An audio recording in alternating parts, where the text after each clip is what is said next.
किसानों को अपनी गाड़ी से रौंदने वाले मुख्य आरोपी आशीष मिश्र को जमानत तो मिल गई है, लेकिन फिलहाल उसे जेल में ही रहना पड़ेगा। गुरुवार को इलाहाबाद हाईकोर्ट ने आशीष को जमानत तो दे दी थी, जिस पर सवाल भी खड़े हो रहे हैं कि आखिर किस आधार पर कोर्ट ने आशीष मिश्र को जमानत दी है। लेकिन जेल से बाहर आना आशीष के लिए अभी मुश्किल है। क्या है पूरी खबर, देखते हैं ये रिपोर्ट। लखीमपुर खीरी हिंसा मामले में गुरुवार को बीजेपी नेता और केंद्रीय मंत्री अजय मिश्र टैनी के बेटे आशीष मिश्र को इलाहाबाद हाईकोर्ट की लखनऊ बेंच से जमानत मिल गई है। हालांकि आशीष मिश्र अभी जेल से बाहर नहीं आ पाएगा। ऐसा इसलिए क्योंकि जमानत आदेश में 2 संगीन धाराओं का जिक्र नहीं है। आपको बता दें कि आशीष मिश्र को 9 अक्टूबर 2021 को गिरफ्तार किया गया था। लखीमपुर पुलिस ने दायर चार्जशीट में आशीष मिश्र पर भारतीय दंड संहिता की धारा 147, 148, 149, 302, 307, 326, 34 और 427 और 120 के तहत आरोप लगाए हैं। इसके अलावा उस पर आर्म्स एक्ट की धाराओं के तहत भी केस दर्ज है। हालांकि आरोपी को जमानत तो मिल गई, लेकिन हाईकोर्ट ने अपने आदेश में धारा 302 और 120 बी का कोई जिक्र नहीं किया है।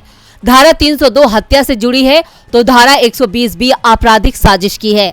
अब बाकी धाराओं में जमानत मिलने के बावजूद इन दोनों धाराओं के कारण आशीष मिश्र को जेल से रिहा नहीं किया जा सकता है। हाईकोर्ट ने धारा 147, 148, 149, 307, 326 और 427 के अलावा आर्म्स एक्ट की धारा 34 और 30 में मिश्र को राहत दी है। अब आशीष मिश्र के वकील बाकी 2 धाराओं को भी जमानत आदेश में जोड़ने के लिए हाईकोर्ट से अपील करेंगे। दूसरी ओर किसान पक्ष के वकील मोहम्मद अमान का कहना है कि 18 जनवरी को जमानत याचिका पर हाईकोर्ट में ऑनलाइन सुनवाई हुई थी। किसान पक्ष की बात रखने के समय नेटवर्क बंद हो गया था। किसान पक्ष की बात भी नहीं हो पाई, पर कोर्ट ने आदेश रिजर्व कर दिया। मोहम्मद अमान का कहना है कि मैंने तुरंत सुनने का प्रार्थना पत्र दिया, जो फाइल में लगा है उस पर कोर्ट ने कोई कार्रवाई नहीं की, अचानक जमानत आदेश सुना दिया। आपको बता दें कि उत्तर प्रदेश के लखीमपुर खीरी में 3 अक्टूबर को हुई हिंसा में 4 किसानों समेत 8 लोगों की मौत हुई थी। ये घटना उत्तर प्रदेश के उप मुख्यमंत्री केशव प्रसाद मौर्य के लखीमपुर दौरे से पहले किसानों के विरोध प्रदर्शन के दौरान हुई थी।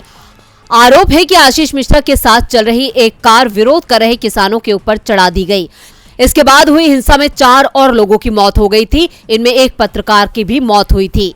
डीबी लाइव की रिपोर्ट।